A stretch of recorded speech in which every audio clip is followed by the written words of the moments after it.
성공 마감 전략 2부 출발합니다. 자, 오늘 월요일장은 국내 증시가 빨간불로 물들이고 있죠. 외인 기관의 양 매수세가 시장에 들어오다가 외국인은 현재 거래소에서 갈팡질팡 방향성을 잡지 못하는 모습 확인되고 있는데요. 다만 코스닥 시장에서는 매수세가 점차 늘어나는 모습이 확인되고 있습니다. 코스피 일중 보시면 오늘 장중에 2,540포인트까지 지수를 회복했다가 현재도 그 근처에서 거래가 진행되는 모습입니다.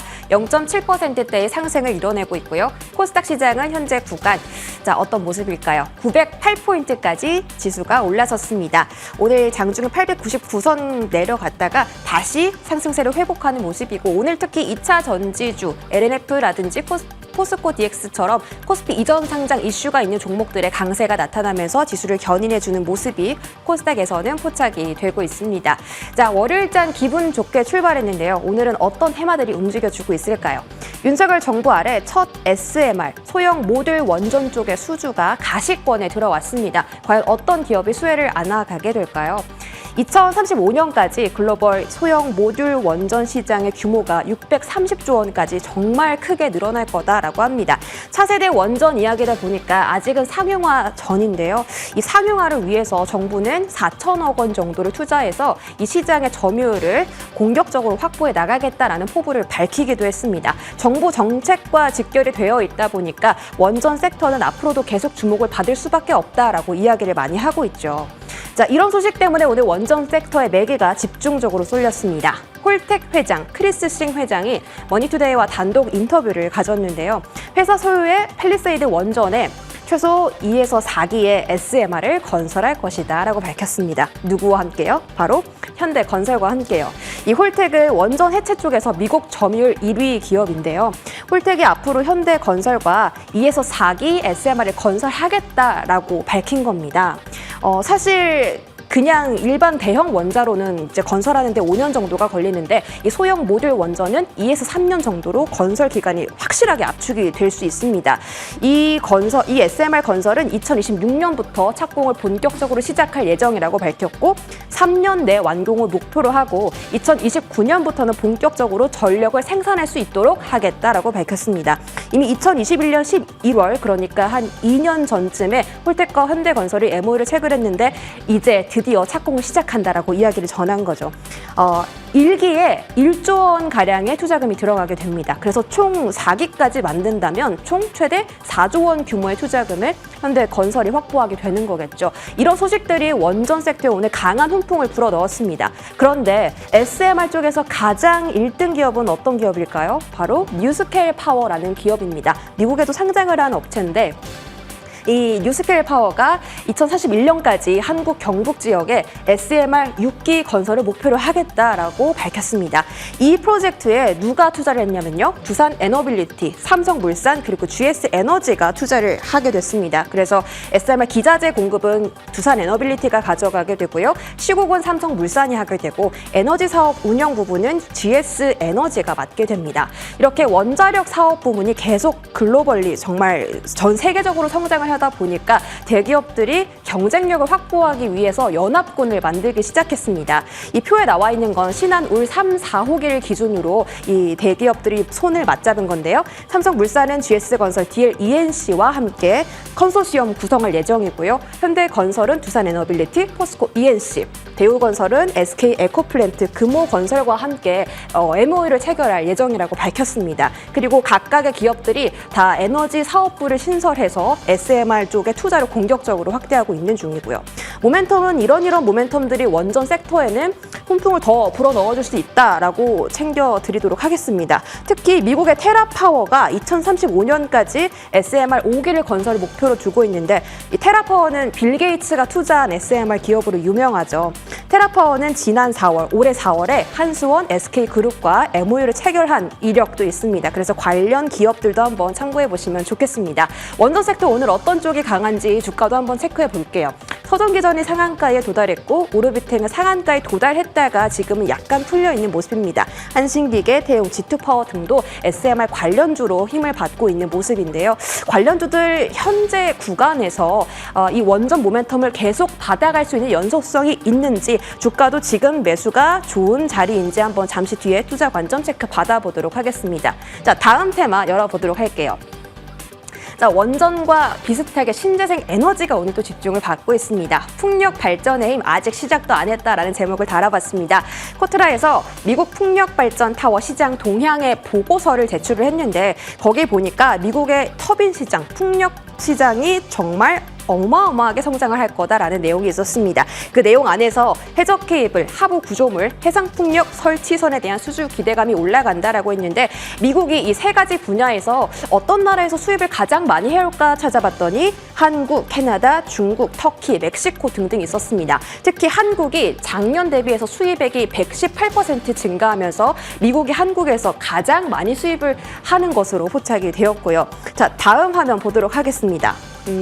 이 해적 케이블 쪽에서는 LS가 이제 집중을 많이 받고 있고 타워 납품을 하는 곳에 있어서는 CS 윈드 그리고 하부 구조물은 SK 오션 플랜트가 사업을 영위하고 있었습니다. 이 두 종목에 대해서 IBK 관련 리포트가 나왔었는데 CS 윈드는 이 해상풍력 제조사들을 모두 다 고객사로 확보하고 있는 명실상부 글로벌 1위 납품 업체였고요. 올해 영업이익도 전년 대비해서 262%나 증가할 예정이라고 합니다. 목표 주가 97,000원 상향 리포트가 나오면서 현재 구간에서 정말 한 3만 원 정도 더 올라갈 수 있는 그런 여력이 있다라고 평가를 받았습니다. SK 오션 플랜트는 해상풍력 발전기의 하부 구조물을 만들고 있는데 이쪽 시장을 SK 오션 플랜트가 견인해 갈 거다라고 IBK가 분석을 했습니다. 특히 글로벌 1위 기업인 오스테드와 이미 계약을 체결했고 앞으로도 이런 기업들과 추가 수주도 예정이 되어 있고요. 만약에 목표 주가 34,000원까지 정말 주가가 올라간다면 SK 오션 플랜트가 3년 동안 정말 긴 횡보 기간을 겪었는데 그 박스를 뚫어내는 주가가 연출이 될 수가 있는 겁니다. 자, 풍력 시장도 너무 좋은데 해상 풍력 시장도 성장성이 강하다라고 합니다. 유럽, 미국, 아시아를 중심으로 연간 18%씩 성장할 거다라는 기사가 나왔는데 오늘 또 조선주들도 강하잖아요. 조선주들이 뭐 해운 운임도 있고 여러 가지 신조선가가 올라가는 이슈도 있겠지만 해상풍력 이슈도 함께 좀 체크를 해보시면 좋을 것 같아서 들고 왔습니다. 특히 한화오션이 얼마 전에 유상증자를 체결했는데 그중에 절반가량은 방산에 투자를 하고 2천억 원 정도를 해상풍력에 투자한다라고 밝혔고요. 삼성중공업도 해상풍력 부유체의 독자 모델을 개발한다라고 하는데 특이한 점은 해상 SMR, 소형 모듈 원전 사업도 삼성중공업이 영위를 하고 있다는 겁니다. HD현대중공업도 앞으로 할 예정이다라고 하고요.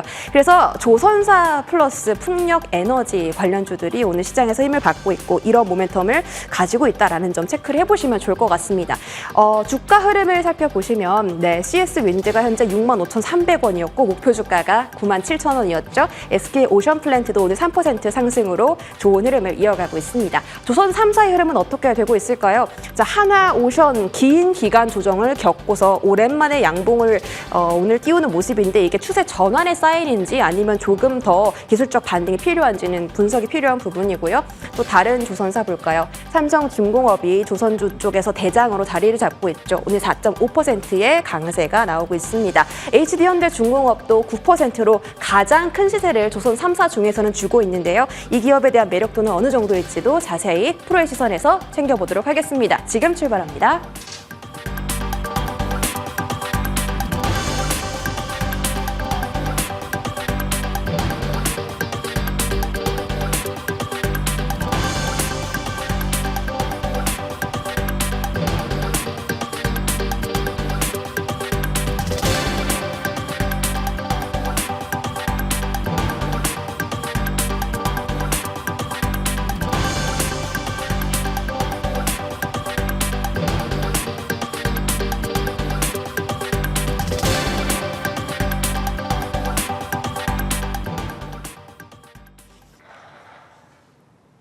네, 지금부터 프로의 시선 이어가도록 하겠습니다. 어떠한 이야기를 본격적으로 풀어가 볼까요? 함께해 주실 두 분 먼저 소개하도록 하겠습니다. 미래경제연구소 정태근 이사, 차영주 MTN 전문위원 인사 먼저 나눌게요. 어서 오십시오. 네, 반갑습니다. 안녕하세요. 자, 브리핑에서 리뷰해봤던 내용들과 함께 시장 전반적인 내용들 하나씩 풀어가 보도록 하겠습니다. 정태근 이사님께 첫 번째로 좀 큰 틀에서의 질문을 드릴게요. 네. 이 정도로 우리나라 증시가 그리고 아시아 시장이 흐름이 이어가고 있는 오늘이라면 잭슨홀 파장은 없다라고 봐도 될지 안도감을 이제는 가져도 될지 궁금합니다. 어떻게 봐야 될까요? 글쎄요, 좀 좋게 보고 좋게 말씀을 드려야 되는데 그렇지 않게 말씀을 드려야 돼서 정말 좀 죄송하다는 말씀 드려야 될 것 같고, 그러니까 어찌 보면은 그 제가 지난주에도 월, 목, 금 계속해서 똑같은 말씀 드렸던 것들이 어차피 파월이 데이터에 따라서 올릴 수도 있고 아닐 수도 있다, 그 얘기를 계속 할 거라고 말씀드렸거든요. 근데 잭슨홀에서 이 범위 내에서 벗어나지 않았기 때문에 시장에서는 안도를 했다라고 봅니다. 그러나 중요한 것은 그 이전에 올릴 수도 있고 안 올릴 수도 있고, 이게 어쨌든 또 확인이 된 상황들이기 때문에 이렇게 되면은 경기 지표에 따라서 시장은 또 오락가락 할 수밖에 없어요. 지표가 또 잘 나오게 되면 또 불안해서 올리겠구나, 지표가 안 나오게 되면 또 동결하겠구나, 계속 왔다 갔다 할 수밖에 없는 부분들이거든요.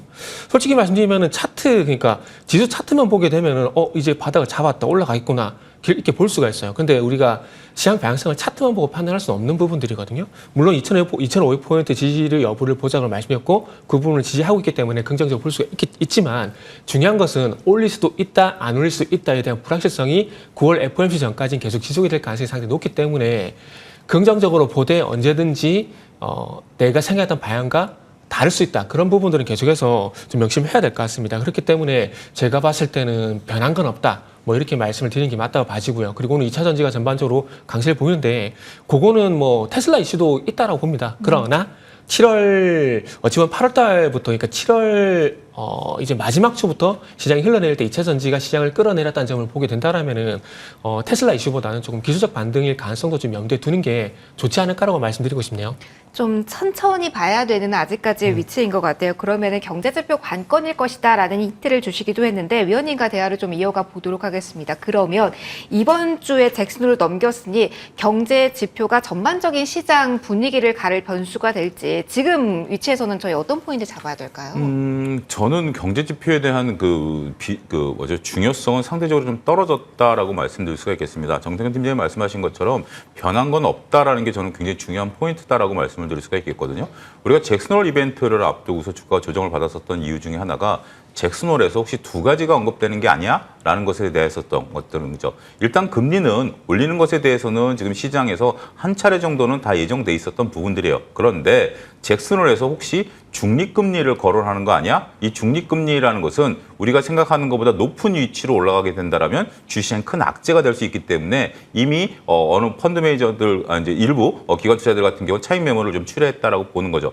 두 번째는 그동안에 연준이 목표를 세웠던 2%대 목표 금리를 조금 완화시켜주는 거 아니야? 이렇게 된다면 주식시장에는 호재가 될 가능성도 있었죠.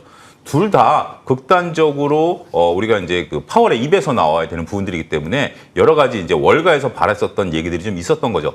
다행스럽다라고 표현드릴 수 있을 수 있는 것이 파월의 입에서는 그런 것들이 전혀 거론조차 되지 않았다라는 거죠. 그러면 변한 게 없습니다. 원래 파월 의장 같은 경우는 정태근 팀장님 말씀하신 것처럼 지표에 따라서 결정하겠다라는 것이 이제 그냥 하나의 과거와 똑같아진 거죠.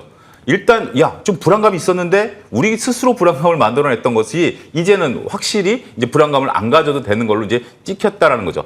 그래서 조정을 받은 것들이 이제 반락하는 구간이다라고 좀 말씀드릴 수가 있겠습니다. 지표 상당히 중요하지만 2022년에 우리 이제 트라우마가 있었죠. 지표에 따라서 미국이 금리를 올리네 마네 이런 거에 따라서 증시의 변동성이 10% 위아래로 10%씩 출렁출렁거렸던 트라우마가 있습니다. 하지만 2023년 잘 들여다보면 지표에 따라서 그렇게 움직이는 것들이 크지 않았다라는 거죠. 물론 지표 중요합니다. 이걸 가지고 연준이 결정하는 거기 때문에. 하지만 연준이 쓸 수 있는 카드는 이제 한 장 정도밖에 안 남았다는 거죠. 한 차례 금리 인상으로 끝날 가능성에 많은 분들이 배팅하고 있는 상황이다라고 보면 이 지표가 주식시장의 흐름을 바꿀 정도의 중요성은 상대적으로 크지 않을 수 있다. 따라서 너무 거기에 신경 쓰기보다는 이제 하반기 때 경제가 과연 어느 정도 성장하느냐 여기에 방점을 찍어야 되지 않을까 싶습니다.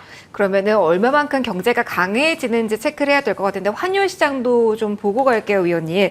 오늘 장 초반만 하더라도 이렇게 1320원 선 하회하나 싶었는데 뭐 큰 변동이 있는 건 아니지만 다시 한번 1320원 선입니다. 반응이 있다라고 봐야 될지 어떻게 밴드는 지금은 봐야 될까요? 일단 지금 환율이 단순하게 혼자 움직이는 건 아닙니다. 크게 두 가지가 이제 영향을 미치는 건데요. 그전에는 이제 그 엔화가 영향을 미쳤습니다만 지금은 이제 미국의 국채 수익률하고 같이 보셔야 됩니다. 미국의 국채 수익률에 따라서 이제 국채 수익률이 4.2냐 3이냐에 따라서 달러가 움직이고요. 여기에 따라서 움직이는 거고요. 또 하나는 복병이죠. 위안합니다. 지금 이제 오늘 헝다그룹이 거래되면서 주가가 폭락을 했는데 우리가 이제 비구이 위안 같은 경우 30일 유예이기 때문에 9월 15일까지입니다. 9월이죠. 9월 15일까지 그 돈을 갚아야 돼요. 그때까지 못 갚으면 비구 위안도 부도 처리됩니다. 그러면 위안화가 흔들릴 가능성이 있고 우리 원화도 흔들릴 가능성이 있습니다. 일단 가능성을 열어두셔야 되고 1,320원과 1,440원에 밴드 내에서 움직일 수 있는데 체크는 미국 국채 수익률하고 위안화 그리고 중국의 부동산 문제 이 부분을 9월 달까지는 염두에 두셔야 되지 않을까 싶습니다.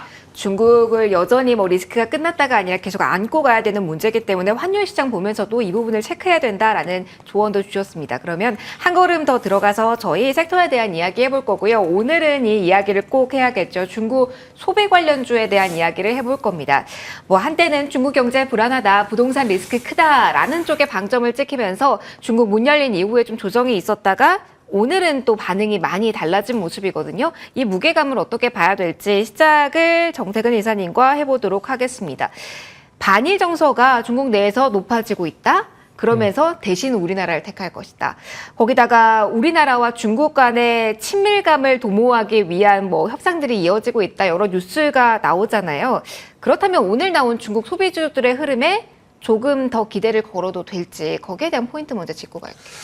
질문에서 이미 답에 대한 고민이 있는 것 같아요. 네, 고민이 많이 되실 것 같아요. 조금 전에 말씀하셨듯이 반일 감정으로 해서 우리나라 제품을 쓸 것인가 말 것인가.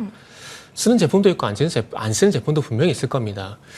어찌 보면 아직도 여전히 계속 한국의 어떤 미용의 성형을 선호한다는 부분들을 보게 된다면 의료기기라든지 뭐 피부 미용이나 이런 부분들은 분명히 있을 겁니다. 그런데 피부 미용과 연관시켜 보게 되면 화장품도 분명히 좀 봐야 되는 부분들이 있거든요. 근데 화장품은 고차원한 애국 소비 운동 때문에 아닐 가능성이 상당히 높다는 거죠. 그렇기 때문에 일단 우회적으로 화장품을 직접적으로 판매하는 것이 아니라 어찌 보면은 최근에 흐름이 괜찮은 한국콜마라든지 코스맥스라든지 이쪽에서 답을 좀 찾는 게 맞다라고 봅니다. 잠시 후에 추천주가 있기 때문에 그건 좀 이따가 말씀드려야 될 것 같고. 여기서 추천주가 나왔군요. 네. 네. 그래서 결국 네. 일단 화장품은 아닐 것 같다는 말씀드려야 될 것 같고요. 그렇기 때문에 지금은 어찌 보면 이 반일 감정이 되겠죠. 이런 부분에서 이런 부분들을 통해서 테마가 형성이 되고 이슈에서 올라가게 할 겁니다. 근데 이게 지속성이 있을 것인가 없을 것에 대한 관점을 보게 된다라면은 아마 탈락하는 섹터가 나타날 것이고 추가로 올라가는 섹터가 나타날 거라는 거죠. 그런데 올라가는 섹터 같은 경우는 이 시간을 통해서 계속해서 많이 반복해서 말씀드렸지만은 카지노, 의료 관광 이쪽은 분명히 더 올라갈 거라고 봅니다. 그러나 화장품과 같은 섹터들 같은 경우는 여행 같은 섹터 같은 경우 아닐 가능성이 상당히 높다라는 거죠. 그렇기 때문에 선별작을 분명히 좀 해야 된다는 말씀이고 싶고 결국 이렇게 선별작 분류한 이유가 뭐냐면은 조금 전에도 그 중국 얘기하시면서 비구 위안이라는 얘기 많이 해주셨잖아요. 네. 그러니까 결국 이런 것들이 중국의 경기와 연결이 되는 부분들이거든요. 그러면은 누가 우리나라에서 돈을 쓸 것인가에 포커스를 맞춰보게 된다라면은 일단은 뭐 중산층 이하보다는 중산층 이상이 부유층이어서 우리가 돈을 쓸 수밖에 없다는 겁니다. 그렇게 본다면 어디에 사람들이 북적북적 할 것인가? 카지노, 면세점, 그리고 제주도 이렇게 포커싱을 맞춰볼 수가 있다는 거죠. 그러다 보니까 이전에도 추천주를 말씀드렸듯이 호텔신라 그리고 호텔신라는 뭐 제주도 수혜라 보시면 될 것 같고요. 롯데관광개발 같은 경우는 제주도에 중국인 전용 카지노가 있다는 점 그리고 부유층 대상으로 소비가 된다는 점 봤을 때 그래서 그런 종목들을 제가 말씀을 드린다고 보시면 좋을 것 같습니다. 그렇기 때문에 일단 화장품 섹터 내에서도 뭐 가는 종목 있고 안 가는 종목들이 있겠지만은 적어도 뭐 화장품 섹터 같은 경우는 조금 전에 말씀드렸듯이 고차 운동 요것만 보더라도 화장품은 좀 쉽지 않다고 봐야 될 것 같고 거기에서 좀 피해 가시는 종목은 잠시 후에 추천제에서 말씀 좀 드리도록 할게요.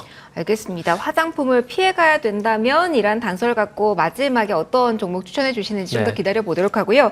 위원님의 의견도 좀 들어보도록 하겠습니다. 그러면 화장품에 대해서도 이야기를 좀 많이 하게 됐는데 오늘만이 아니라 지난주부터 뭐 밥솥 많이 산다. 소비에 대한 이야기가 좀 많이 나옵니다. 물론 밥솥주 같은 경우는 오전장에 비해 약하기는 해요. 그래서 윗꼬리가 길게 달린 쪽 그리고 오늘 전반적인 이 소비의 패턴을 보기에 조금 물음표가 달리거든요. 물음표를 좀 느낌으로 바꿔주세요. 어떻게 할까요? 갑자기 한 30년 전에 생각이 나네요. 저희 누님이 시집 가기 전에 저희 어머니께서 이제 코끼리 밥솥 그때 당시 일본 가면 코끼리 밥솥이죠. 코끼리 밥솥을 예. 이제 어떻게든지 구해야 된다라는 어떤 뭐 그런 뭐 갑자기 이제 에피소드가 이제 생각이 나는데요. 우리나라 이제 밥솥이 정말 이제 좋은 것들은 있죠. 근데 이제 좀 구분해 보실 필요는 있다라고 말씀드릴 수가 있겠습니다. 여행을 오는 사람들과 소비는 조금 다를 수가 있겠죠. 우리도 좀 경기가 좀 어려워도 여행을 좀 가게 되면 다소 허리띠를 푸르는 게 현실적인 부분들입니다. 기왕 온 여행이니까 좀 기분 좋게 뭔가 좀 살 건 사고 쓸 건 쓰자라는 그런 개념이겠죠. 따라서 소비 중국의 경기 둔화와 여행을 직접적으로 연결시키는 것. 차라리 경기가 둔화되면 오는 사람이 좀 줄어들긴 하겠지만 오는 사람이 돈을 안 쓰는 개념은 약간 다를 수 있다라고 말씀드릴 수가 있겠습니다. 두 번째는 지금 이제부터 이제 중국 관광객들이 들어오기 시작하시지 않았습니까? 그리고 초반 그 효과는 굉장히 좋은 것으로 현재 지금 언론에 보도가 되고 있습니다. 그러다 보니까 이런 관련주들이 좀 급등을 하는 경우가 있는데 전 너무 서두르실 필요는 없다라고 봐요. 지금 쫓아가서 먹을 폭보다는 오히려 긴 호흡으로 접근하시는 것이 좋다라는 거죠. 주식이 가장 좋은 건 뭐죠? 천천히 올라가는 거죠. 단기간에 급등했을 때는 오히려 리스크가 커집니다. 그러면 어디를 봐야 되느냐라는 부분들이에요. 저도 정대훈 팀장님처럼 화장품 같은 경우는 쓰던 걸 쓰는 특성이 있기 때문에 추가적인 부분들은 오히려 크지는 않다라고 봐요. 하지만 밥솥은 오히려 괜찮을 수도 있습니다. 이거는 내구재이고요. 한번 와가지고 특별히 사가면 그들도 10년, 20년 쓴다라면 투자할 만한 거죠. 화장품은 뭐 한 1년 쓰는 거라면 밥솥은 10년짜리입니다. 그러면 한번 그 가성비로 따지면 밥솥이 더 클 수도 있죠.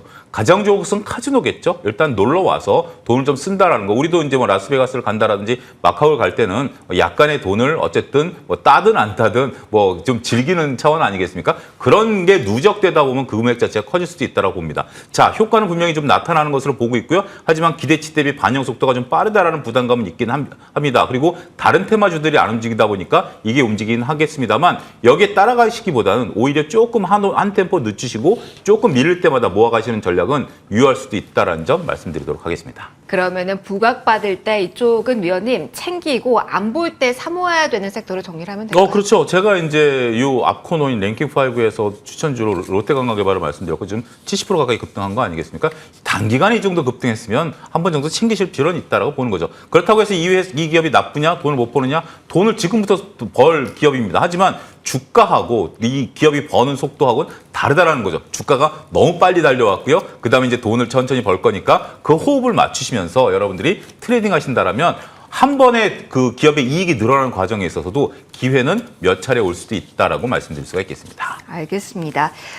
두 분 다 롯데 관광개발에 대해서 긍정적인 시선을 저희 마감 때 주신 바 있는데 생기자란 조언까지 함께 주셨습니다. 단기간에 정말 급등하는 쪽 중에 하나가 이쪽이네요. 자, 특징주에 대한 이야기를 좀 해보도록 하겠습니다.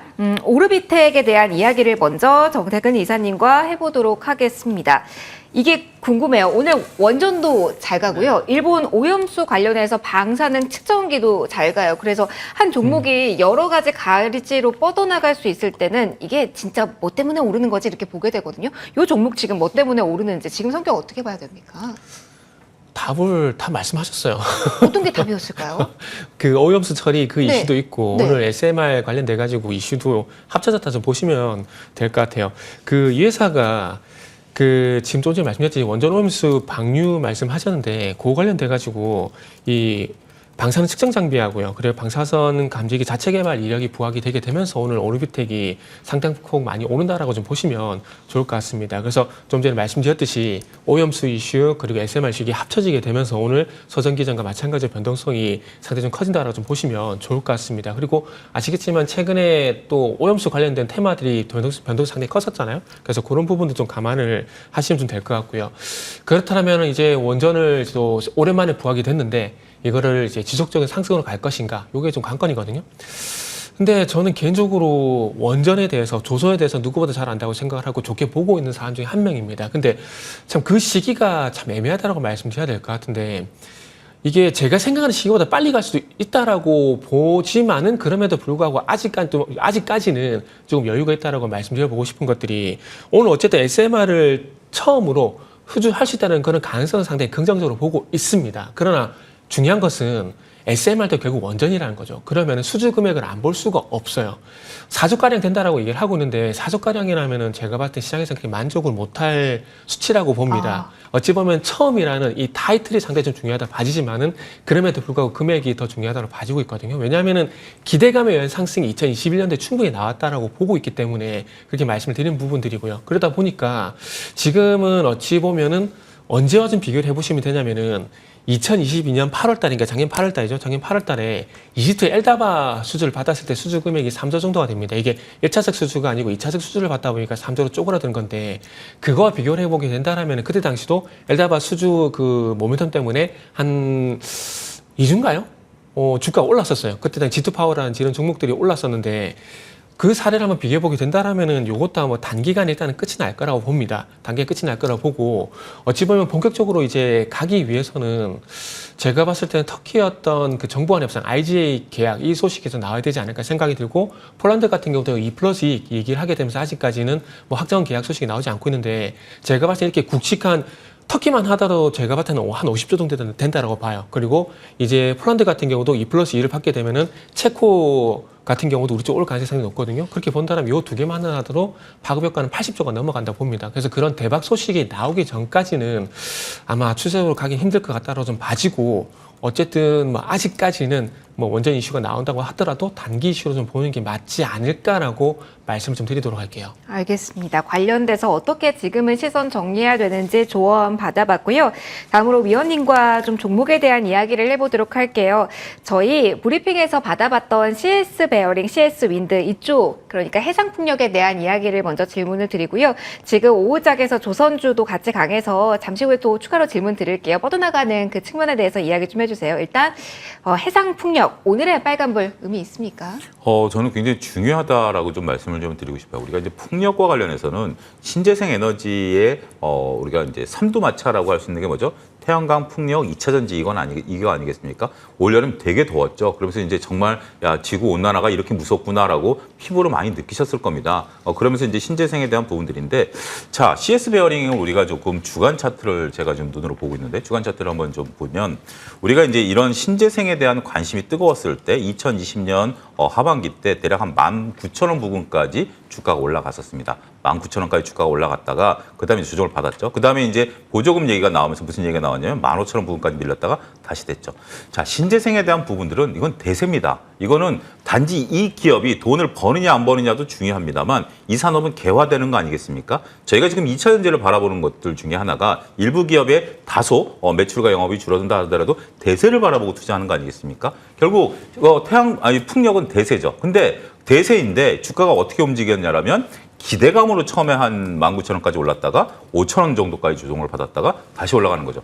저는 이렇게 기대감 있는 종목들은 조정을 받을 때마다 매수해서 중기적으로 보유하는 것이 이게 바로 가치 투자가 아니겠느냐. 이 산업을 거스를 수는 없죠. 이제 와서 풍력 안 합니까? 태양광 안 합니까? 아닌 거죠. 그런데 주가가 빠졌다고 해서 이것을 우리가 버려야 된다? 저는 그건 아니죠. 오히려 기회고요. 자, 그러면 집금이라도 어떻게 되느냐라고 봤을 때 저는 집금이 두 가지 포인트를 말씀드리겠습니다. 일단 기대감이 있었던 6월 말에 고점이 15,000원이었습니다. 지금 현재 14,550원 고점 돌파하는 모습이 나오고요. 그때는 봉이 그냥 솟았던 봉인데 지금은 오히려 안정적이죠. 돌파할 가능성이 충분히 있다라고 보고요. 그다음에 또 저항대는 어디냐? 직접 2022년에 19,000원입니다. 저는 이것도 충분히 돌파 가능성이 있다라고 봅니다. 봉의 크기가 작고요. 올라가는 속도가 느립니다. 따라서 이것이 더 무섭게 올라갈 수 있는 힘을 보유할 수 있고 이제 이런 것들이 퍼포먼스를 보일 가능성이 있다는 거죠. 단기간에 오늘 당장 2만 원 올라가지는 않을 겁니다. 하지만 꾸준히 사 모으셔서 중기적으로 본다라면 이 흐름에 동참하실 수 있지 않을까. 이 점도 한번 말씀드리고 이걸 뭐 굳이 꼭 매수라는 관점보다는 이 산업이 개화되는 것에 대해서 여러분들이 한번 동참하시는 것도 나쁘지 않을 수 있다 이렇게 말씀드리겠습니다. 시간이 충분하지는 않습니다만 위원님 저희 브리핑할 때 해상풍력 이야기 나오면서 조선도 주목해보자라는 이야기 나왔잖아요. 예전에도 타이밍 잘 잡아주셨어요. 이 정도면 조정의 끈물, 바닥을 다지고 올라갈 준비되는지 그 자리 한 번만 봐주시겠어요? 일단 하나오션 같은 경우는 뭐 여러분들이 궁금하신 건 하나오션이겠죠. 유상증자가 있기 때문에 이 부분은 저는 뭐 긍정적으로 보긴 좀 어려울 것 같아요. 오늘 조선주 다 올라오니까 같이 올라오는 부분들이 있는데 물론 이제 장기적인 관점으로 보긴 해야 되지만 규모가 너무 큽니다. 그래서 저는 하나오션을 랭킹5에서도 이미 차익 실현을 한번 좀 권해드렸던 거고 나머지 조선은 좀 기술적 반대인 것 같아요. 주말에 리포트가 좀 세게 나왔고요. 하지만 그전에 나왔던 증권사들보다라고 서로 의견이 다르거든요. 2026년까지는 성장세가 있는 것 같아요. 그래서 조선주들은 내년도까지는 저는 흐름이 이어질 것으로 보고 있고요. 그 이상 보기는 어렵지만 단기적인 흐름을 탔다라는 측면에 있어서는 짧게 트레이딩 구간은 들어왔다라고 말씀드리고 싶습니다. 알겠습니다. 조선주에 대한 조언까지 더해서 받아봤고요. 이제 관심주 받아보도록 하겠습니다. 오늘 정태근 이사님께서 관심주 가져와 주셨습니다. 앞서 중국 소비에 대한 모멘텀 하면서 주의해야 될 부분이 있다라는 이야기를 해주셨거든요. 그럼 포인트를 잡았을 때 어떤 종목은 괜찮을까요? 네, 그래서 코스맥스, 한국콜마 이 두 종목이 어쩌면 이해가 될 수가 있는데 화장품이네요. 네네. 그러니까 안 좋게만 말씀을 드릴 수 없고 그 속에서 좀 방법을 찾자라는 관점에서 코스맥스를 가져왔다 보시면 될 것 같아요. 그러니까 화장품이 수혜가 안 된다라고 말씀드리는 이유가 뭐냐면 이 두 가지만 말씀드리면 되거든요. 뭐냐면은 일단은 이제 중국이 주로 소비한 소비층에서 어떤 현상이 있냐 이 부분을 봐야 되는데 첫 번째는 뭐냐면 아까 말씀드렸듯이 고차 운동.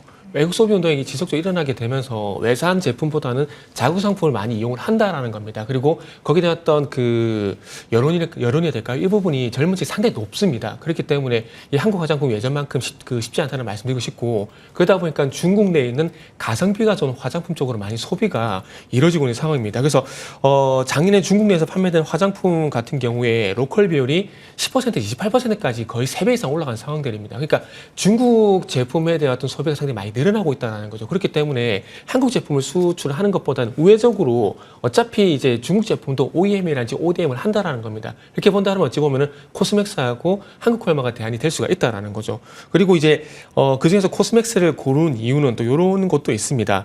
이제 그 아시아 최대 규모 광저우 신공장이 이제 가동이 될 예정인데 이제 중국의 그 이센그룹이라는 그 회사와 색조 시장을 같이 공략하기로 했거든요.